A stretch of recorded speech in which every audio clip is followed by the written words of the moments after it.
let's go to 3.5. All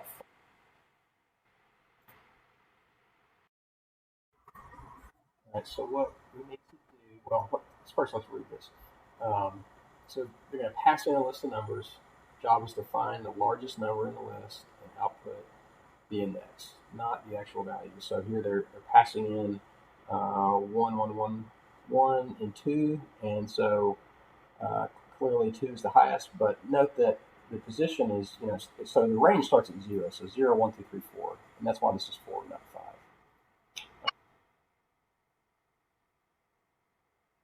We're going to have to let's get rid of all this stuff and replace it with what is given to us. And then this will be your code. Okay, so first what we're going to do is create this variable, just call it max. And then another one called position. We'll set that equal to -1, and I will show you why here in a second. We're going to do a for loop for I in range, and the range is going to be 0. The minimum is going to be 0 with the max being the length of the numbers list. So then we'll set this up and say if, there we go, if numbers I is greater than max. So let me stop and explain this here. What we're doing is we're saying if the number in this index position is greater than max, then the max will be the new index position of that number. And then we will say that the position is equal to I. Okay, and then we'll print position. So how this works is we'll start with the first index, the number for index 1, and if it's greater than 0, then that's going to become the new max, and then so on and so forth. So it loops through all of the numbers until it gets to 2, and then 2, since it's greater than the most recent max of 1, then that becomes the new max, and the position becomes that number, which is I, and then we print the position. And the position is -1 because each time we're going through the loop, it's added to that new index position. And since the positions start at 0, and the first index, or the first one we look at is 1, we need to include that as we sum those together, and that will give you an index of 0 if 0, or the first number in the list, is the maximum value. So, okay. All right, and then let's go to the next one. This is 3.6. So what they want you to do here, and so it's a bit complicated, so let's just walk through it real quick. First, they're passing in 3 inputs. One's going to be a value of m, which you're going to use to multiply other values. The other value is going to be n, and then you're going to have a list of numbers. So let's go back here. Let's see if I can find.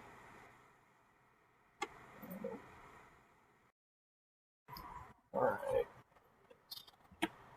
Okay, so this is what is given to you. And so I've got that pasted in there. And what they want you to do is you want to multiply every int. So if n is 10, then it would be you're multiplying every 10th element by m. So if n is 3, then you're going to start with the third element, which is the index 2. So that's kind of confusing, but let's go through the example here. Okay. So you're going to your code here. So what we're going to set up a for loop. Range, we do a range, and so remember that range is you can have more than two elements. You can have a third element. So you have flow and start range of the range, stop of the range, and then the step or the increment. So in this case, they want it to be n minus 1, or 1 less than n. And the max is going to be the length of the list. And then for the step, let's see, what did they say? They want it to be, if they're less than n, you should output them. Okay. So multiply every nth element. Okay, so then we're going to make this n. So if it's every second element, then it's going to be every two elements. So that's why we put the we put it here. The default is going to be is 1. So if you don't change it from 1, that's what it's going to be. All right. So we're going to say the number list called numbers for every element I. We're going to make that equal to I, but we're going to multiply it as they want. Well, do it outside this. Times m. As you recall, multiplying it times m for every nth element. So that's pretty much it. Then we just want to print the list. And what that does is it returns 1, 2, 3, 4, 5, 6, because so this was the input. So since let's break this down. So it says if there are less than n elements, then you should output the unchanged input list. So again, this is the input, and it's kind of hard to see here, but first is the list. The second one is m, which is the multiplier of 2, and then the value of n is 7. And so if you look at the code, 7 minus 1 is where it starts, which means that would be 6. So that's our base range. The length is, of course, the length of the total numbers of the list. And then n is going to be 7, which means that it goes by an increment of 7. So we actually did what they said we would be doing here is we outputted the exact list that they input, right? This is the list, this is m, this is n, started at 6, and it was in an increments of 7, so we output the exact same list. Kind of confusing the way that they did it, and especially since it just output the exact same thing. It probably would have made a little bit more sense if they would have given different numbers from m or 2. So, all right, let's go to the last one, 3.7, and tackle that. What they're wanting you to do in this exercise is to create two lists, one with odd, one with even. You're going to pass in a list of numbers, and then I want to create two lists. One list is going to be that with odd figures in it, the other is going to be that with even, and then they want you to print out the odd list first and the even second. So let's go back here. And this is given to you, and so we're defining a function here, okay? And what they're doing is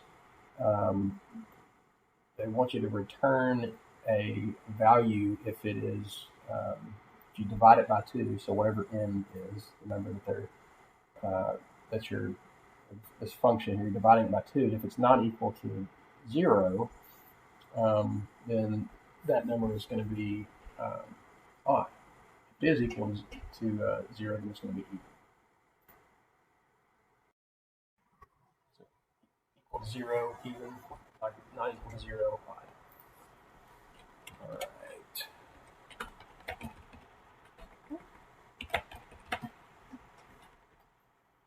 Okay, so first what we want to do is let's create two empty lists. We'll just call it odd list with nothing in it, even list with nothing in it. Do a for loop. You see how I like for loops. I in range, we'll set it to 0, and the length of the list. And then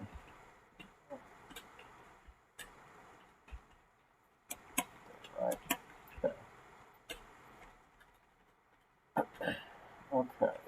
So we're going to say if is even in the list for any particular item in it, and we're going to say even list append. So we're going to append that number, if it's even, to the list.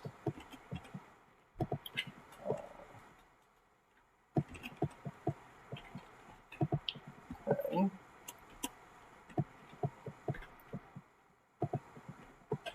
Else, I'm going to say odd list append numbers I. Okay, so basically, if it's even, we're gonna append it to the even list, and if it's odd, we're gonna append it to the odd list. Okay, that's pretty much it. We got to print. So we'll print the odd list. We'll print even list, and that's it. So let me know if you have questions. I'm always here to help. Hope you guys have a good rest of the week.